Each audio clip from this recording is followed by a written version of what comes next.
Bien, hola a todos, me llamo Carlos y en este video explicaremos acerca del funcionamiento de la investigación clínica, es decir, sobre su fisiología. Te recomiendo que veas nuestro video anterior sobre anatomía de la investigación clínica para que entiendas mejor los conceptos que trataremos a continuación. Entonces, en este esquema podemos observar toda la fisiología de la investigación. Todo parte cuando nosotros hacemos una pregunta de investigación sobre algo que ocurre en el universo. Y de acuerdo a esta pregunta vamos a diseñar un plan de estudio. Y ese plan de estudio posteriormente vamos a realizarlo y va a darnos lo que es el estudio real. Y entonces partamos de acá, de los hallazgos en el estudio. Cuando ya tenemos el estudio realizado, los resultados que tenemos. A partir de acá el investigador tiene que realizar dos inferencias. La primera es relacionada a la validez interna, que es el grado en que aseguramos que los hallazgos en el estudio reflejan lo que verdaderamente estaba planificado. Por ejemplo, si es que en el caso de la medición del estudio, si tú planeaste medir la calidad de sueño, es posible que los encuestados no entiendan bien las preguntas o se encuentran apurados cuando les pides realizar la encuesta y por tanto no lo llenen correctamente. De esa forma se encuentra afectada la validez interna si es que no has medido lo que en verdad te habías planificado. Esa es la validez interna. La segunda diferencia está relacionada a la validez externa y esta también es llamada generalización y consiste en el grado en que las conclusiones obtenidas del estudio pueden ser apropiadamente aplicadas en personas o situaciones fuera del estudio. En nuestro estudio, por ejemplo, si hemos evaluado en una muestra de ancianos en un asilo, de una muestra de un pedazo de la población, la validez externa será relacionada a que estos resultados que hemos obtenido en nuestro estudio los podamos extrapolar o generalizar a toda esa población de ancianos de ese asilo. O incluso también está relacionada a otros ancianos de otro asilo o incluso ancianos en general. Esa es la validez externa. Ahora, viendo esto, cuando nosotros planeamos el estudio, partiendo de la pregunta de investigación y diseñar nuestro plan de estudio, nuestra intención es maximizar la validez de esta inferencia. Y de la misma manera, cuando ya tenemos el plan de estudio y vamos a realizarlo, tenemos que maximizar la validez de estas inferencias al momento de hacer las inferencias después de tener el estudio. Todo eso tiene que planificarse antes de realizar el estudio. Entonces, ahora vamos a explicar un poco más acerca del diseño, la realización y algunos posibles errores que puedan ocurrir al momento de hacer las inferencias. El primero es sobre el diseño de cuando diseñamos el estudio. Entonces, consideramos, por ejemplo, esta pregunta. ¿Cuál es la prevalencia de la ingesta diaria de suplementos de aceite de pescado en las personas con enfermedad coronaria?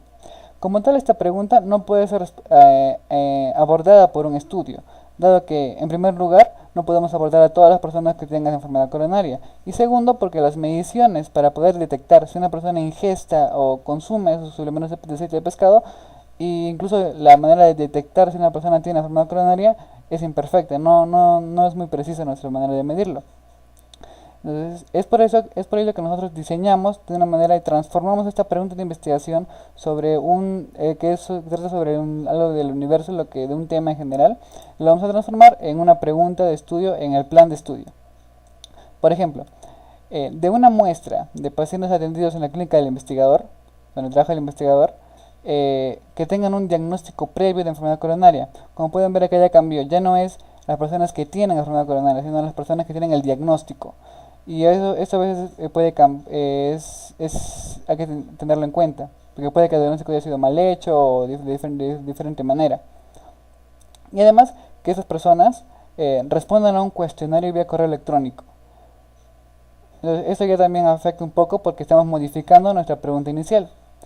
Y luego de esta muestra de esa clínica donde trabaja el investigador, ¿qué proporción reportan tomar suplementos diarios de aceite de pescado? Acá también, por ejemplo, ya cambió. Ya no es quienes consumen, sino quienes lo reportan. Y eso también puede afectar porque ya no estamos midiendo lo mismo.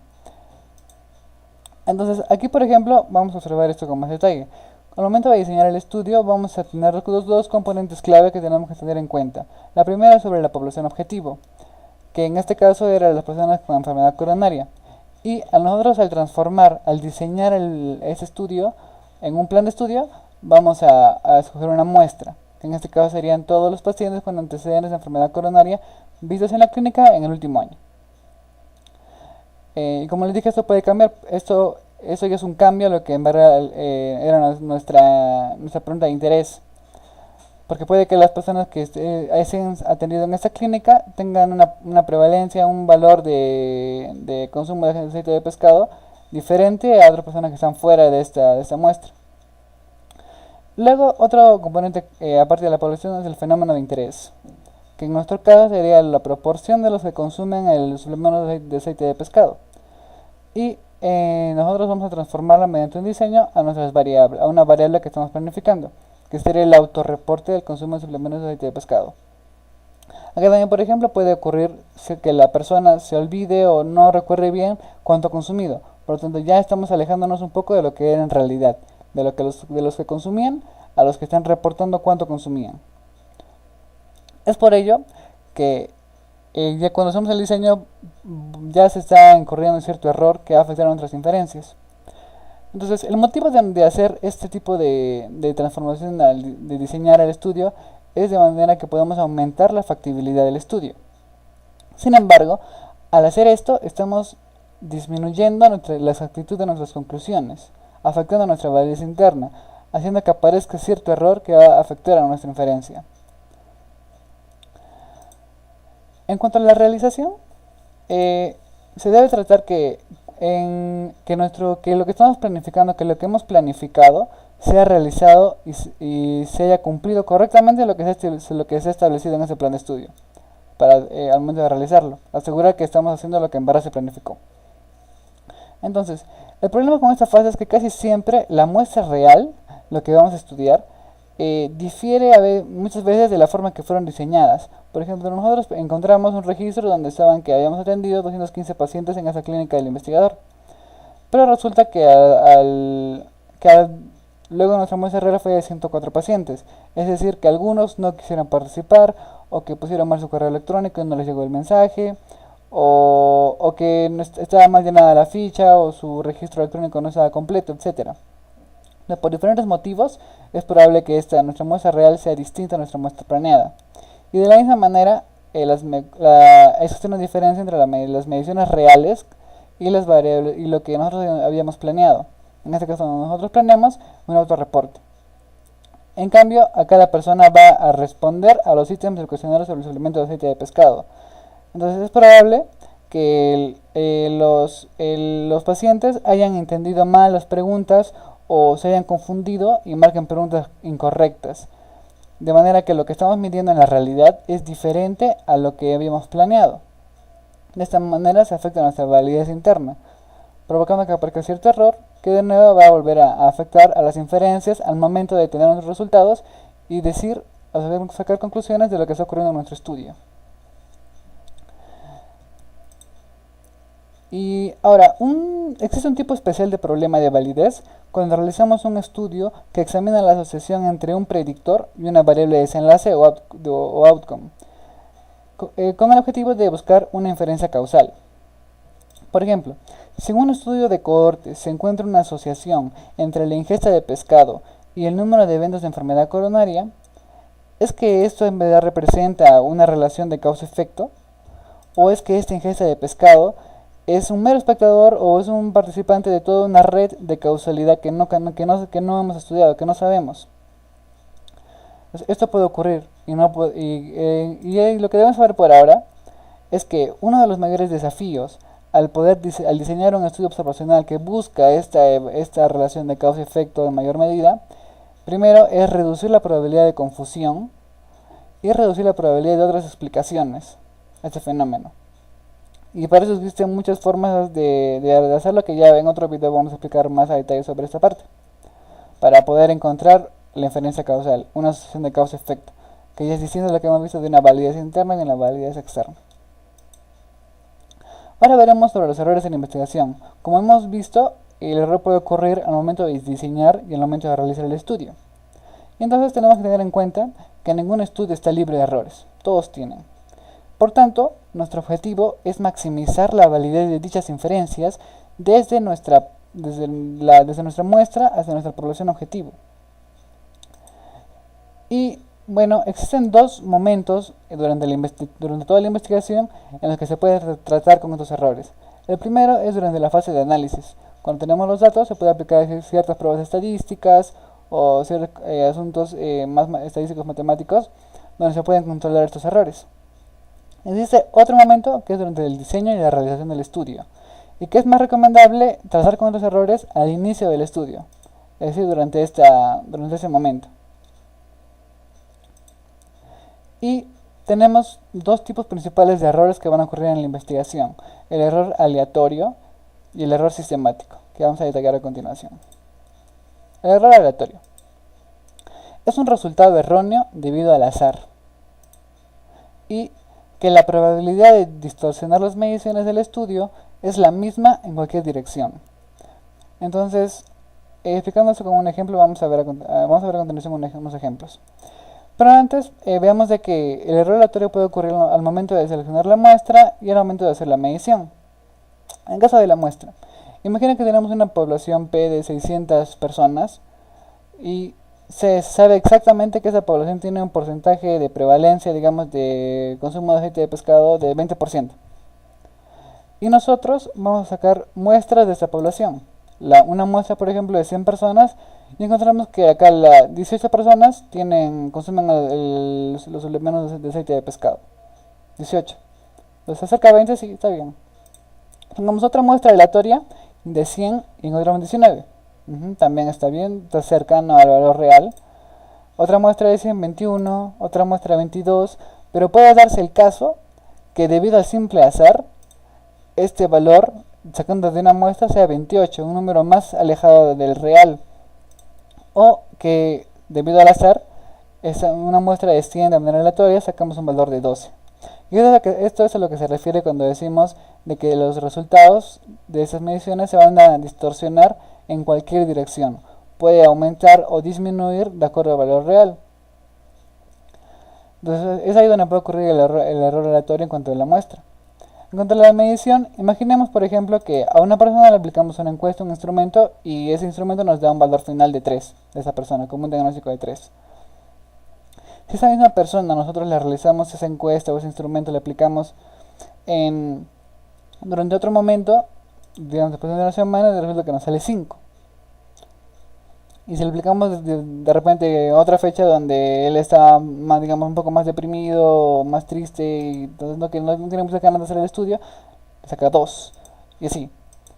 Entonces, este valor, esa medición, se va a ver afectada simplemente debido al azar, debido al momento en que se ha realizado esa medición. Y entonces, una de las maneras de poder tratar con ese error aleatorio es mejorando la precisión del estudio. La precisión es el grado en que los valores obtenidos cada vez no varían mucho. Por ejemplo, 18, 19, 21, 22 no varían tanto. En cambio, estos valores están muy alejados a la realidad, al punto central de todo esto. Entonces, eso es lo que es la precisión. Hacer que cada vez que sacamos una muestra el valor se mantenga parecido, que sea el mismo. Ahora veamos el error sistemático. El error sistemático es un resultado erróneo debido a un sesgo. Y la distorsión de los resultados se da en una sola dirección. Entonces, de la misma manera que el error aleatorio, acá es sesgo, en el aleatorio era por el azar.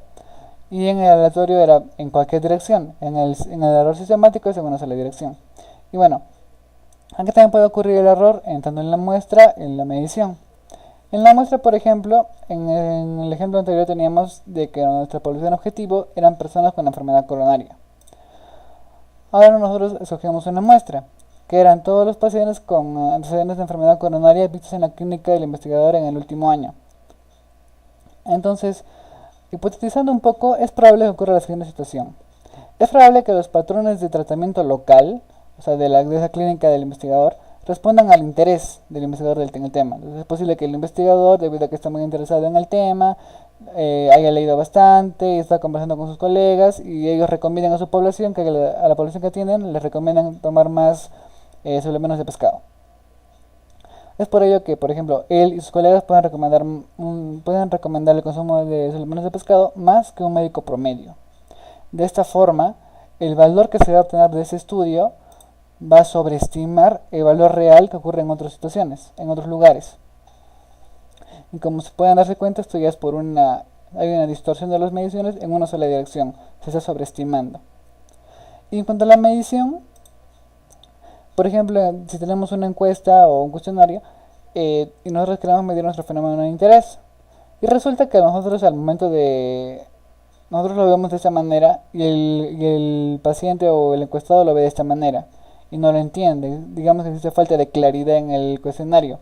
Entonces digamos que las preguntas están diseñadas de forma que el encuestado va a empezar a reportar menos de lo que él en verdad consume, debido a una falta de claridad en las preguntas o que está mal diseñado este instrumento.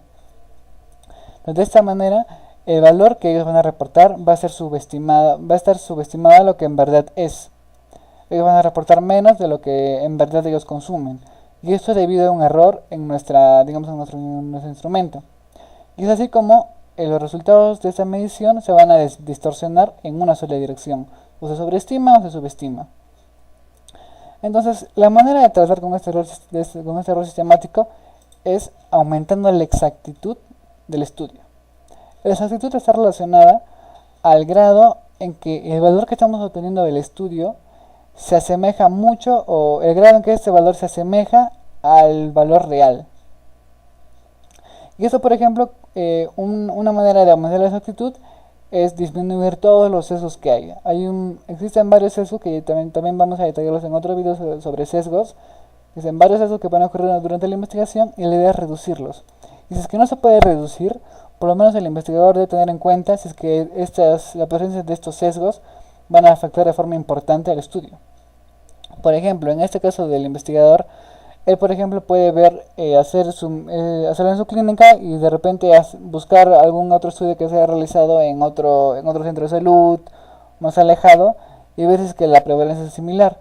De esta forma ve si es que el que se haya realizado el trabajo en su clínica va a afectar al valor real de esos datos. Y bueno, una forma también de resumir esta parte de los errores en investigación es así. Nosotros diseñamos el estudio.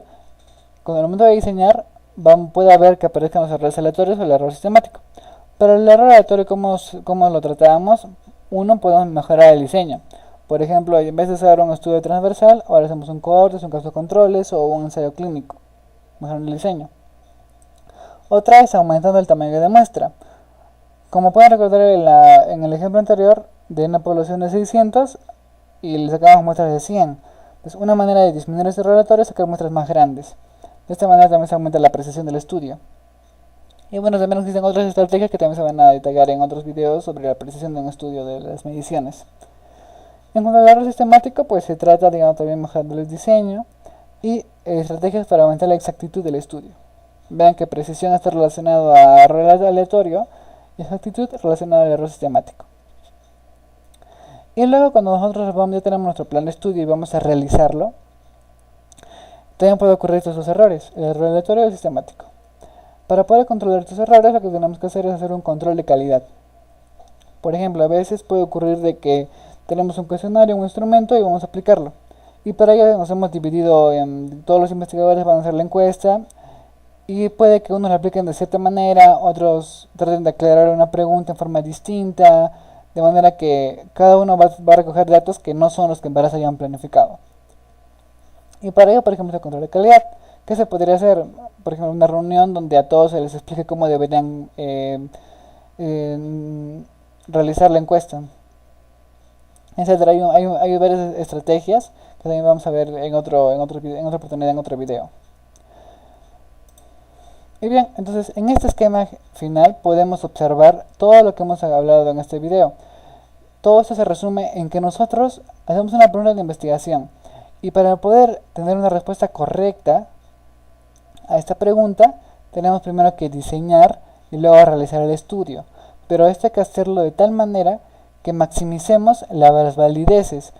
¿Y cómo maximizamos la validez? Disminuyendo la cantidad de errores, minimizando los errores que van a ocurrir en estos momentos que pueden afectar a nuestras inferencias. Y que esta diseño y la realización está relacionada principalmente con dos componentes. Nuestra población objetivo, que al planear nuestro plan de estudio sacamos una muestra prevista, lo que pensamos, lo que planeamos, y luego nuestros sujetos reales. Lo hice de manera con forma de interés, variables y lo que es lo real. Y bueno, finalmente recomendarles este libro de Diseñando la Investigación Clínica de Holly, que es donde se acaba esta información y se lo recomiendo mucho para que lo puedan revisar. Eso sería todo, espero que les sea de ayuda. Nos vemos en otra oportunidad.